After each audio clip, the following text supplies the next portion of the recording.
What are we doing, mate? I don't think I've been quite as erect for anything in the past as this HP4 Race. It is a privilege and a dream to ride such a thing.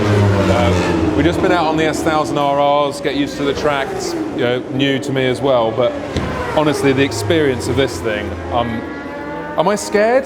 For the first time, I think I'm actually excited. I'm actually genuinely excited, which takes a lot to get me excited because I'm a miserable old bastard. But just look at those buttons. Oh, what do they do? Just push them all. And yeah, I think this is probably the most advanced production motorcycle you could buy today. I know you can't ride it on the road, but this is full-on race bike. You've got to know what you're doing, I think. Well, I rode it at Goodwood last year, and of course, we couldn't film it because we had to pay £10,000 for filming rights. But yeah, so this will be my first go. You're going to go out first, you jammy so-and-so. And yeah, come in and I'm going to take over the old girl. I can't wait, honestly. It's dream time today, isn't it, really? And we're very, very, very lucky to be able to ride such an iconic bike. I think it's going to become an iconic machine. So just be kind to me. Be kind to me. Right, I'm going to go for a poo.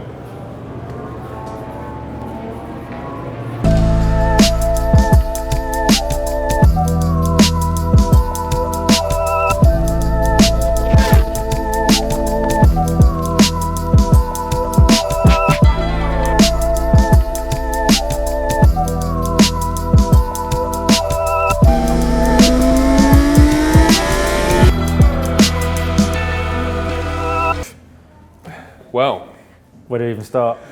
I'm still buzzing. I can tell. Buzzing. If you haven't seen his onboard lap of Valencia yet, you should do, because he rode like an absolute motherfunker, but I've never ever seen him ride. It's all down to this. Yeah. Because quite frankly, I think this is the best bike ever made. Well, okay everybody, we're ready, and it's an honour and a privilege to ride this bike. I would be lying very much if I said I wasn't nervous, because it's an awful lot of money and it's way beyond my ability as a rider. But this is the super bike you can buy. You don't have to be a race star. You can buy this and feel like one, and I already feel like one just sat here, to be honest. Yeah, scary. Where do we start? This is obviously the Bmw Hp4 Race. HP2 dry. HP dry. Vier. Fünfzehn. This is the Hp4 Race from BMW, and what a thing! And I will start by saying I appreciate not many of you out there have got the money to go and buy one of these, but God, you wish you had, because it is sublime in almost every way. I mean, the name Hp4 Race, that's exactly what it is. It's a race bike. Forget Superleggeras, forget V4s, forget anything else. This is the one. This is the fastest weapon you can buy today.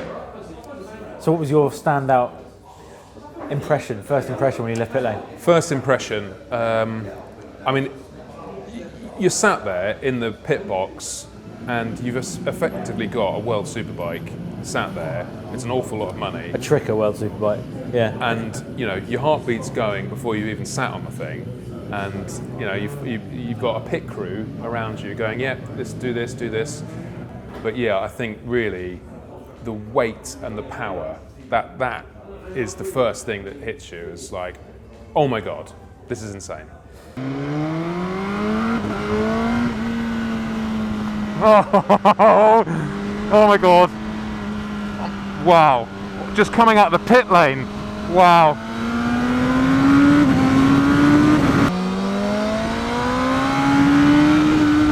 Oh my good God. Oh gee whiz.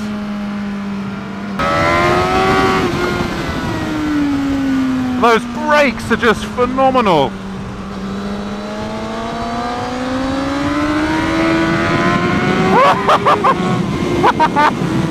Oh God! Oh wow! Oh my God! Just the way it turns in is just unlike nothing else.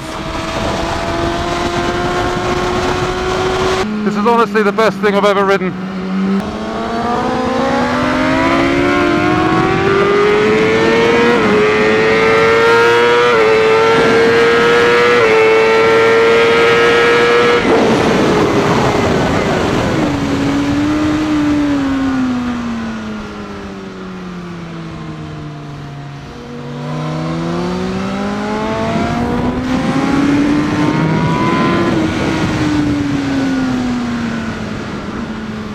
Little excursion there.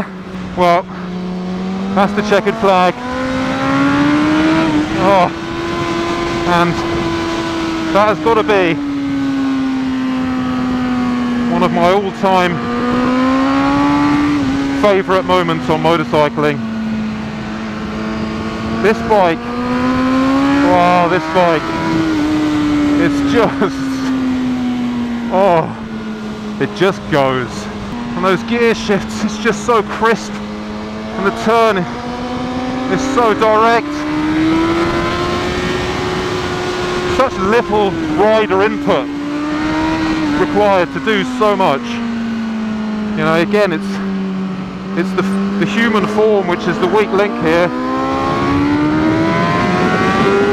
We made it. Made it.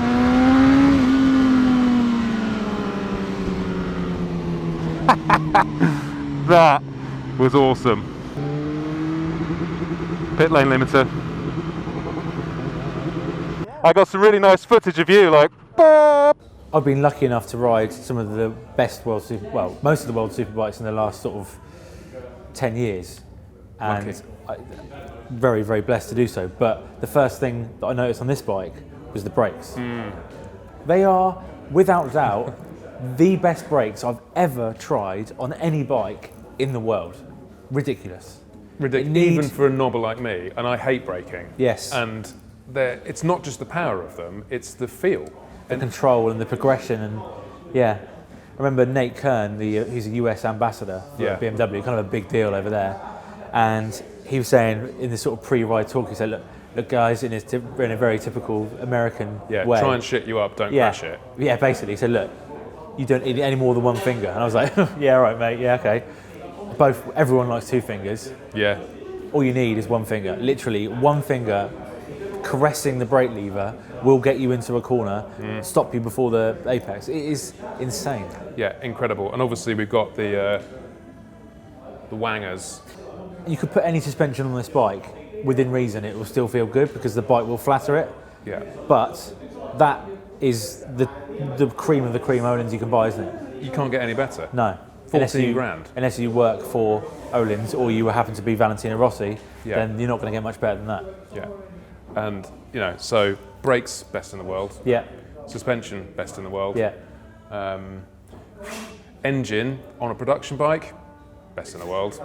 215 brake, and that's what they say is every engine will have a minimum of 215. I think they're trying to scare people. They're trying to stop scaring people off by saying, look, this is 215 horsepower, because it's way more than that. Yeah. This is a world superbike engine with an endurance top end for durability and longevity. Full 6.2 motor from BMW. It is way more than 215 horsepower. Yeah. There are not many bikes that wheelie in fifth gear. Still, as you're tapping, hitting fourth to fifth, and it comes up again, and you're going, oh my God! And it wheelies on the shift as well, doesn't it? It's the kill from the quick shift is like a mini clutch up. Yeah, like, so it drops back down to the torque. Yeah. It goes, it's insane. Yeah, I mean, I think it was doing 285 at the end of just before the braking zone. Yeah. Whereas the stock RR was doing like 255. Really? Okay.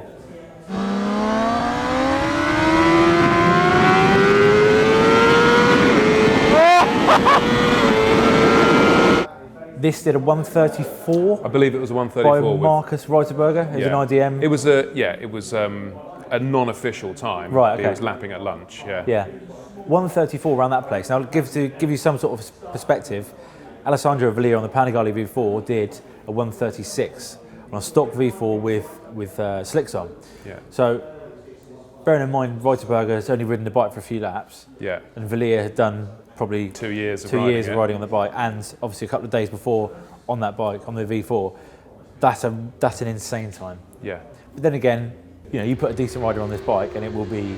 Yeah. Well, Not even a decent rider. I did a 144. Yeah. And I'm a bit of a tool because it lets you do it. Yeah. And there was still more in the tank because you're still going into the corners thinking, oh, it's an expensive bike. I don't want to break this.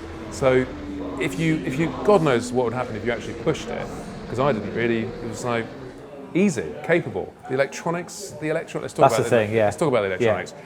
Right, the audible traction control is like Valentino Rossi being your tutor and holding your hand out of every corner because you know it's there, just going bip, bip, bip, bip, bip, bip, bip, bip.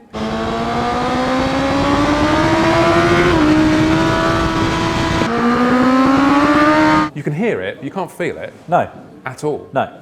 No, it doesn't hold you back. It's not No. intrusive anyway. The only thing it's doing is telling you to it's almost goading you into It's saying, twisting I've the got throttle. this, you can go a bit faster if you want. Yeah, don't Yeah. be such a idiot. Yeah. Open her up. Yeah. Open up her legs. But it makes you go faster, doesn't it? Obviously, the sound is like, you feel You almost like a want hero. more of it, don't you? Yeah. Yeah. So that like corner exit going with the electronics is, I mean, it doesn't have necessarily a slide control system because it's more pro than that. It assumes the rider would potentially be able to do that sort of shit themselves. Yeah. If you turn, because another thing, the traction level 5 on this, +5, which is what we're all riding it in, is the same as -5 on an RR. So the operational window has changed dramatically. The other very valid bit of electronics is the engine braking. Now, that goes to +7. We were riding it, I think, 4, something like that, 3 or 4. I don't know, but yeah, it was high. Now, if you put it on +7, it will literally brake weave going into the corner. It slows the bike down that much, as if you've got applying rear brake a considerable amount of it. Turn it down to the minus numbers, and it will just roll through like an old 2-stroke or something. Ghost into the wall and turn one at Valencia, Yeah. But the way each increment you can actually feel what's going on, that's it's something to be toyed and played with, even though we're all the same weight riders, well, different weight riders, but the bike was all set up the same. Just like as a base setup, that's even before you've even started tweaking it. It's that good. How we doing, buddy? Dripping. Are you ready to HP4 race? I am.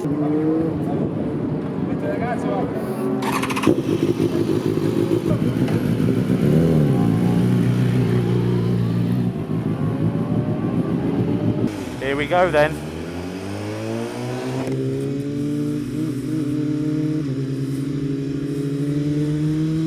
Oh god, it feels naughty already. Fucking hell, it's quick to turn. I cannot believe how light it feels. This is ridiculous.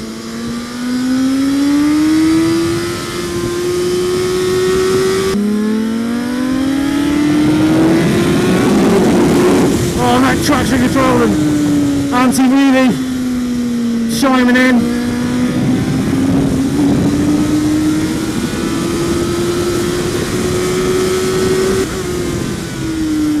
Now the grip's starting to come, heating the tyres, bit of confidence. Oh,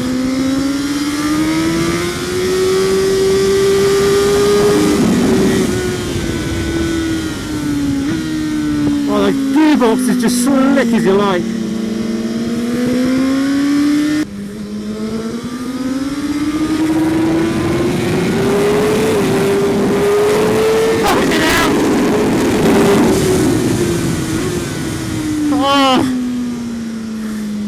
The brakes are fucking ridiculous.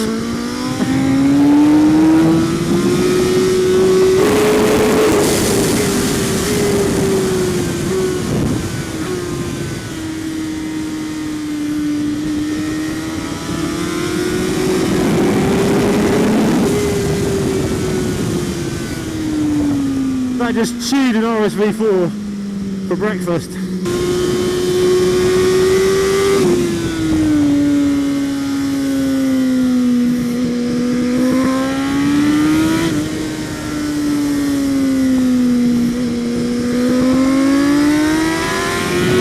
this is a factory spec bike. It's built from the factory. Every little bit, every little nook and cranny is from the factory. Now, if you build yourself a replica, or if you build yourself a race replica, or you buy a race replica, or you buy an ex-racer, it's going to feel like a bit of a turd in, you know, like a Triggers broom and lots of bits and bolted on. It's not quite the finished article. This is finished from the factory. Absolutely, and you can tell, and I know you weren't there on the second day, but even riding like the IDM championship bikes, as phenomenal as they were, it still felt a bit shed-like in a way, and a bit sketchy, and a bit, of course they were tuned for the rider and how they want to ride, but this thing felt so plush. It was like in contact with the ground constantly, and it just had like all the fitments on it. Everything is still as you would expect from a BMW production bike. Everything is perfect. It's not. It doesn't have the little shitty Zeus waggly bits that don't quite fit, and it doesn't have all that stuff. It's like a absolutely box fresh factory bike. And I know I'm sort of, you know, pretty much having sex with it, but there's no other way of doing it. There's no other way of describing it, because you cannot chuck enough superlatives at it. You cannot chuck enough superlatives as a bike that is pretty much unrivaled. I think it is completely unrivaled. Is a Superleggera, but it would absolutely munch a Superleggera. Munch it. I think the only thing that it's close to in terms of spec and purpose is the Honda, the RCV. But even that's road legal. Well, the road legal one, that is true. And this is an all-out, no compromise. I mean, it's a shame you can't ride it down to Lidl for a, you know, pallet of or Loomies cheap goods. But why would you want to? For starters, you'd end up in jail. You'd be banged up. You'd have no license, and you'd probably be in a hedge 2 miles down that way. And it's almost as if BMW set out. Well, they just went, just forget that. That's going to make the bike shit. As soon as you put headlights on it, get rid of it. We're set out to make the fastest production motorcycle you can possibly get, and they've done it. And the fastest in every way as well, because you know the way it steers. I spent a good few laps 50 pencing it into a corner, because I spent the morning on an RR, stock RR. We both did. We all did. Spent the morning on a stock RR, and just to get used to the track and get up to speed again. And this thing, I had to recalculate your brain into turning later and turning in quicker, because the pace of its turning, it is. I've never ridden anything like it, ever. 148 kilos. And that is the closest thing. This bike will be the closest thing to a MotoGP bike. Of course, it's all production and this and that, but is it 3 kilos? 3 kilos heavier. Heavier than the MotoGP. Than the MotoGP weight lower limit, I think. And that much power as well. Controllable power, and it's not just like scary power. The connection, the throttle to the wheel, it does exactly what you ask it to do without even thinking about it. It's just like, I want to go over there. And lap after lap after lap, that chassis, you can hit the same marker every single time. It felt like cheating, actually. That's what it's well, like. It is cheating, really. It's that good, it's like cheating. Yeah. And I want one so much, I can't breathe. Is there a negative to it? Price? Could you argue with the price? Not really when you look at a Superleggera or a World RCV. Superbike. Or how much does it cost to build a World Superbike? Because that's what it is, Yeah. but better made, I would argue, with a warrant like engine. I know there's a lot of moanings on the internet about the 5,000 kilometre engine thing. Yes, it's recommended that at 5,000 kilometres you have effectively to buy another engine, which people are like, oh my god, but you forget that the engine's warranted up to 5,000 kilometres. Like, where have you ever heard of a race engine producing that much power being warranted in any way, really? No, they wouldn't touch it.